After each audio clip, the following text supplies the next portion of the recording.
Government activates first ever oversight of NVGEBE.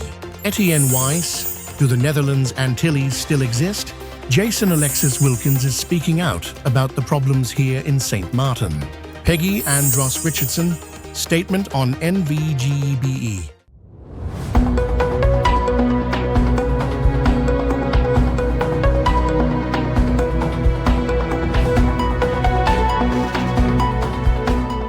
From the island, St. Martin, this is SXM Daily News for May 25th, 2026. Today marks a turning point for St. Martin's electricity future. Minister of Economic Affairs, Mrs. Grisha Hilliger Martin stated, as she announced the official publication of the ministerial decree designating the Bureau of Telecommunications and Post, BTP, as supervisor under the Electricity Concession Ordinance.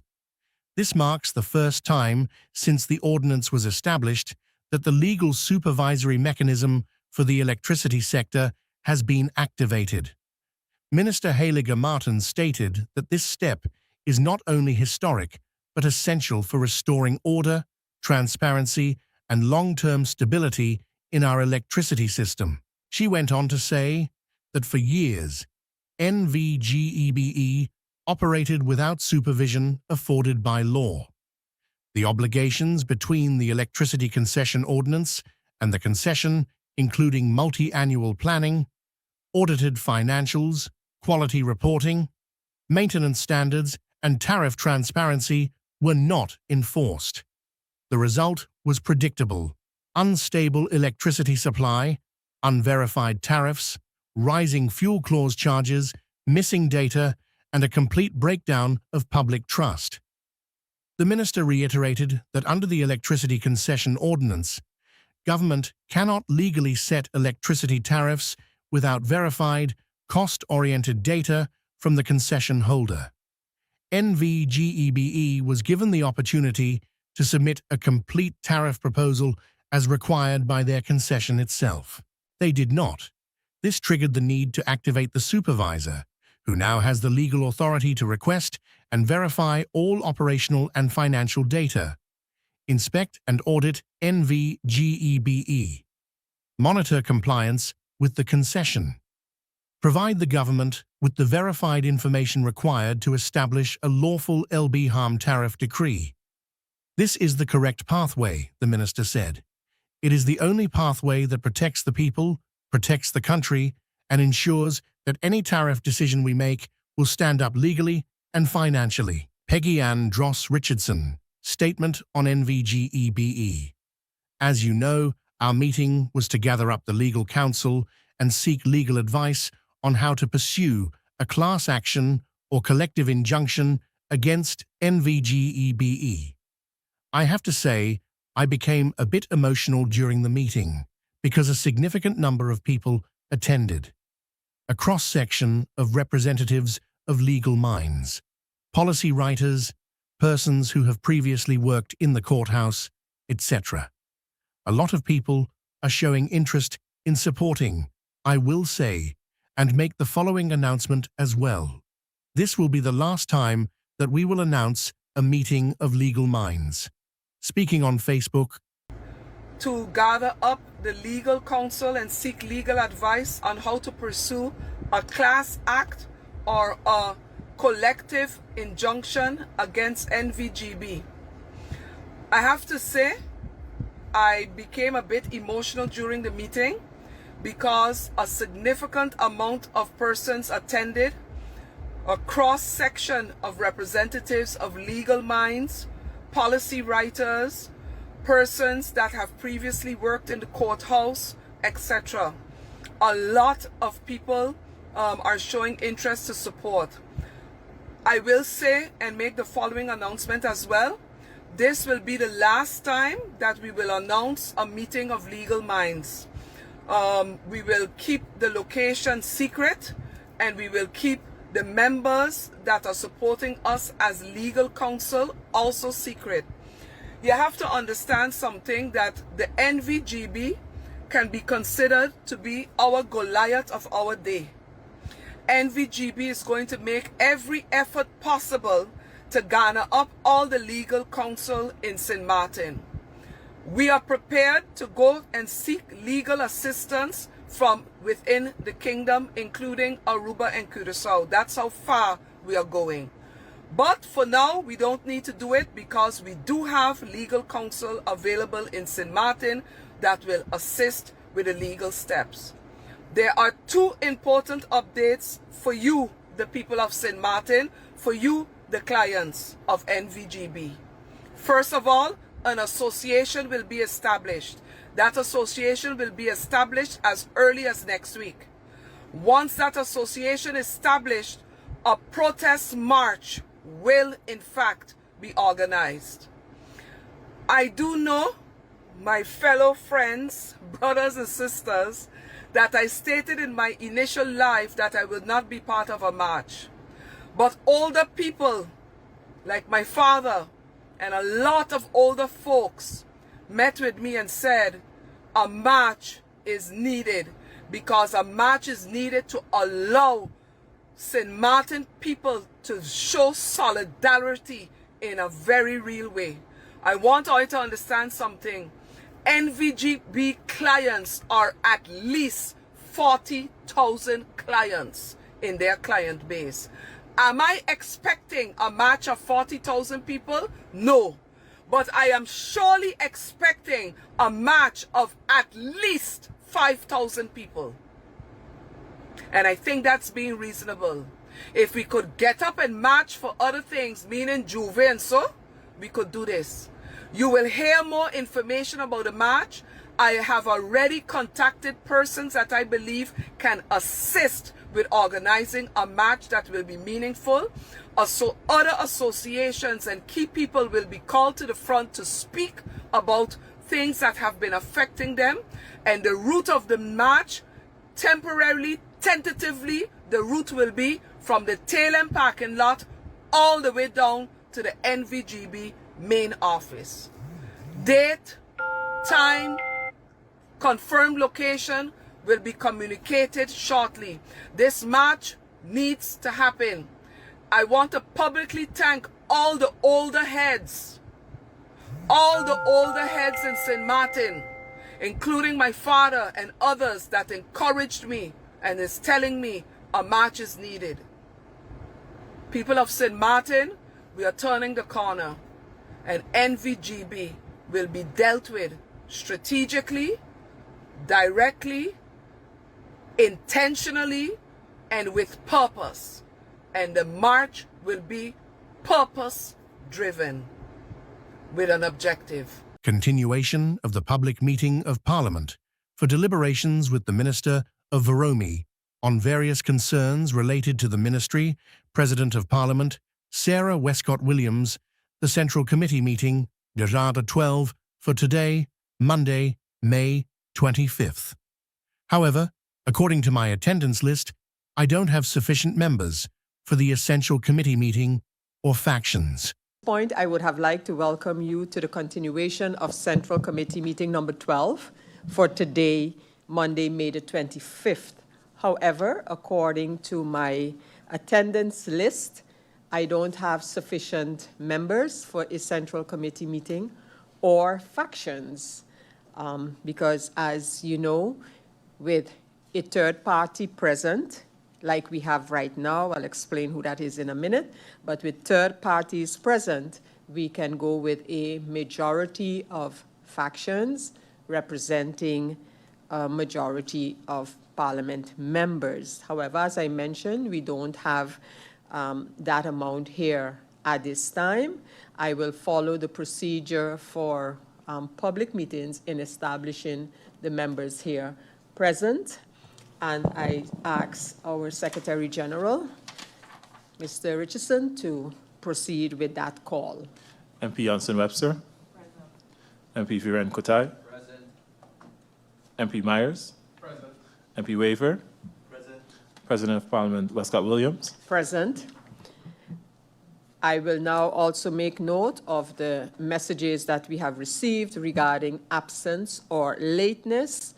We have the members of Parliament Labega, Otley, Peterson, and De Weaver, for whom we have received notice of absence and a notice of lateness from the member Roseburg.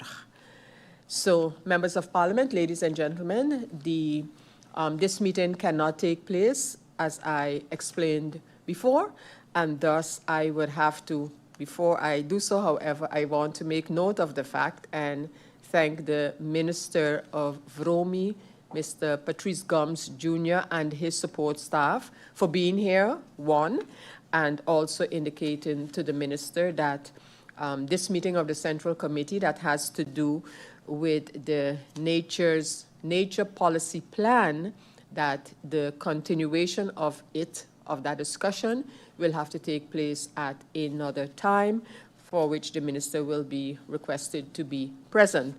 So, members of Parliament, thank you for your presence. Minister and support staff, the support staff of Parliament, thank you, and I hereby close this meeting session of the Central Committee hereby closed.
Are you Asset V insured?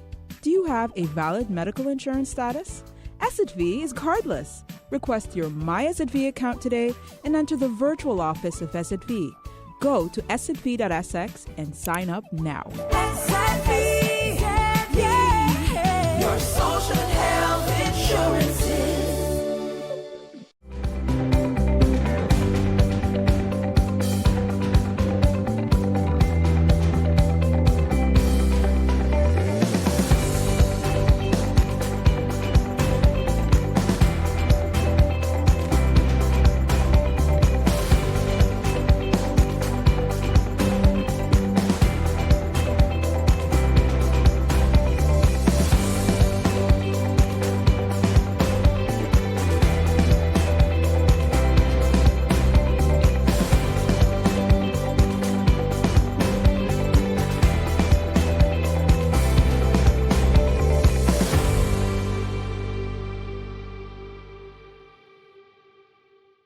Minister of Justice Natalie Tackling held a courtesy meeting on Friday, May 22nd, with Mr. Chico Negron, Consul General of the U.S. Mission to the Dutch Caribbean and the U.S. Consulate General in Curaçao. The meeting provided an opportunity to discuss ongoing cooperation between Sint Maarten and the United States in the areas of justice and law enforcement. During the discussion, Mr. Negron commended the Sint Maarten Police Force, KPSM, and the Public Prosecutor's Office for their continued collaboration with U.S. agencies, noting the quality and consistency of their work. The Minister and Mr. Negron also explored opportunities to further strengthen cooperation between Sint Maarten and the United States. The meeting was described as constructive and positive, with the U.S. Consulate expressing appreciation for recent developments in Sint Maarten. Jason Alexis Wilkins is speaking out about the problems here in Sint Maarten on Facebook, voicing my opinion based on what I'm seeing and for people who are having trouble. That person does not understand the situation that Sint Maarten is going through today. This might affect some people, but most people here are scared to voice their opinions and really talk about what's going on and how we can try to fix these problems. I have a list of problems that most people are trying to bring out to them, but they don't know who to turn to or what to talk. Schools. If you look very carefully for the past few years, and from last year and the year before, we have our high schools here with our educational students. The students here in St. Martin are being very educated under MPC, Sundial School, Learning Unlimited, Academy. It's a shame to see that these students are working so hard, study, graduate with excellency, and wants to further their studies by leaving the island and go to the States, go to Holland, go to Canada or Europe, wherever. And it's a shame to see that they come back to the island with their graduate's degrees, and to see that St. Martin businesses do not want to apply to hire them because they find they are too overqualified.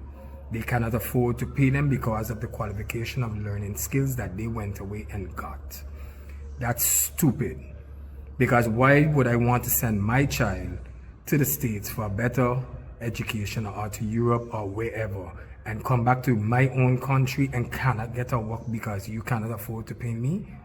That's wickedness. But when they go out abroad now and work somewhere else, you're bringing the island down. You're bringing the island down. Another thing too, students go away. Look at, for instance, Holland. Students go away. Still have students from last year that graduated, going to Holland, got accepted in the school, and they cannot get into school because why? The government up there does not have housing. They don't have housing for the students up there. You have to go up, you have to stay in St. Martin to try and work yourself around, hoping to get a space when you go up there. If not, you're gonna have to go to a family member's house or bunk up with somebody just to get in the school. That's wickedness, pure wickedness. That's one. Two, our public roads. Years and years we've been working in our hours, and to see that all the taxes are coming out of our money to fix these roads and to pay the government to do what they have to do. And they fail to do so. These patch little things doing, they only last a couple months. Afterwards, we run back into the same problem, even worse. Sometimes you drive in the road, you mash up your tires, you mash up this, you mash up that, all because the roads are not being fixed. They're not being fixed, but yet you guys are fast to take out money out of our salaries or our taxes to go and say you're fixing this and fixing that when nothing is being fixed. Fix the roads properly, please. That's two. Three, Country St. Martin, please, and listen very carefully. You guys don't realize and understand what's going on. Here in St. Martin, we are overpopulated with cars and vehicles, right? And if you look at it carefully, you're slowly, listen and look at it carefully. Everybody is running to buy brand new cars from Motor World and etc. However, when the cars start to give problems, you cannot go and say, let me go by Auto Depot, M&A, General Auto Accessories for any car parts. Why? Because these vehicles are Chinese vehicles, right? Slowly but surely, what you guys don't realize is that you're giving Motor World and these places more preference over the locals that have their businesses selling car parts. You're investing in European vehicles that are messing with you, and it's computerized with a chip. Look at M&A. Look at Auto Depot. Look at Auto Accessories. They have car parts for local cars that we have here distributing. When you go there by them, you ask them for a part, they don't have it, and You cannot get the serial number from where you get it from the dealership to say you're going to buy it yourself, because you can't. Everything is going back to the source where you bought it from. And when time for you to service your car, this is a big problem. Who pays $300 and something to service a vehicle when you can simply go to a garage, your own local garage that you know has good workers that can fix your car and service your car for $80. You can service a vehicle for $80 to $100. Who pays $300 plus to service a vehicle? That does not make sense. It doesn't make sense. One little damage on your car, one part in your car costs $300, $400, $500 when you could go online and get it cheaper. If you only had that serial number for the part, which the company refuses to give you. Right?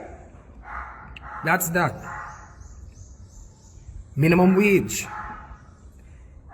Minimum wage has gone up by a couple cents.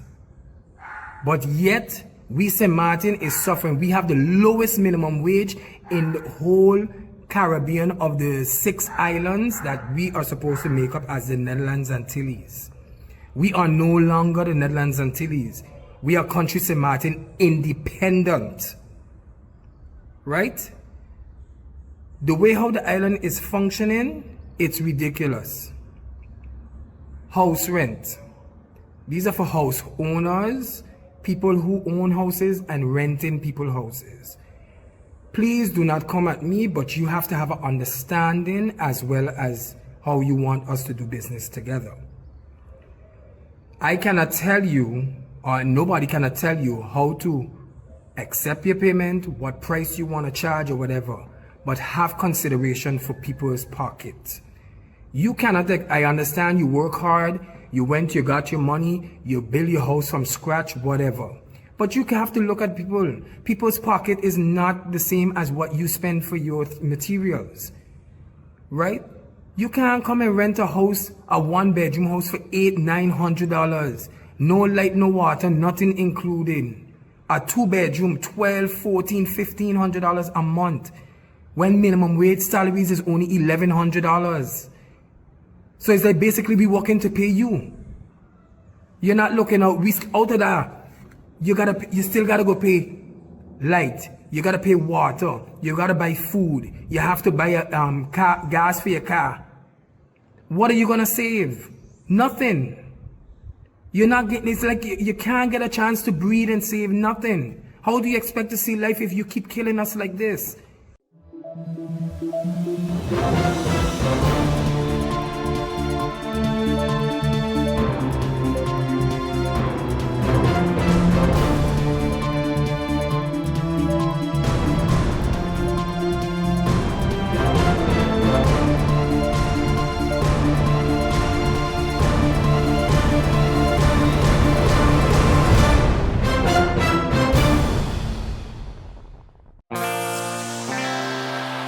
Now for the weather forecast. Tonight through Tuesday evening, cloudy and breezy with light haze, scattered showers, and possible thunder. Surface winds, tonight through Tuesday evening, easterly with a moderate to fresh breeze at 14 to 20 mph and occasional higher gusts in or near showers. State of the sea, moderate aves, swells, 5 to 7 feet outlook through Wednesday evening.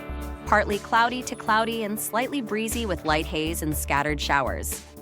And now your 3-day forecast.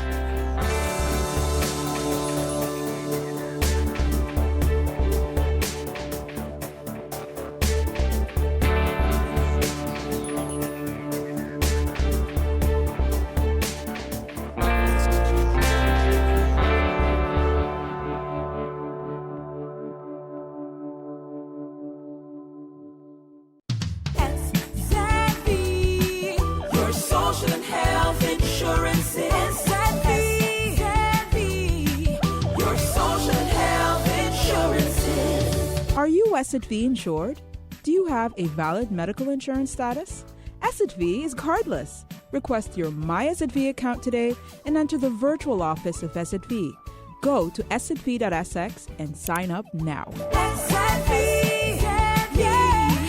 Your social and health insurance.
I would have paid just to see the look on your face when you read the title of this article. You probably thought, huh? What on earth is he talking about? Exactly. That confusion is precisely what I wanted to provoke. Now that I have your attention, let me build further on that provocative question. On October 10th, 2010, better known as 10-10-10, the country known as the Netherlands Antilles was officially dissolved. In its place, two new autonomous countries within the Kingdom of the Netherlands were created, Curaçao and Sint Maarten. At the same time, Bonaire, Sint Eustatius, and Saba became special municipalities of the Netherlands, officially public bodies, better known today as the BES Islands. So yes, you could say the title above is incorrect, and that the Netherlands Antilles no longer exist. Since the dissolution of the Netherlands Antilles, these islands, together with Aruba, are often referred to as the Caribbean part of the kingdom.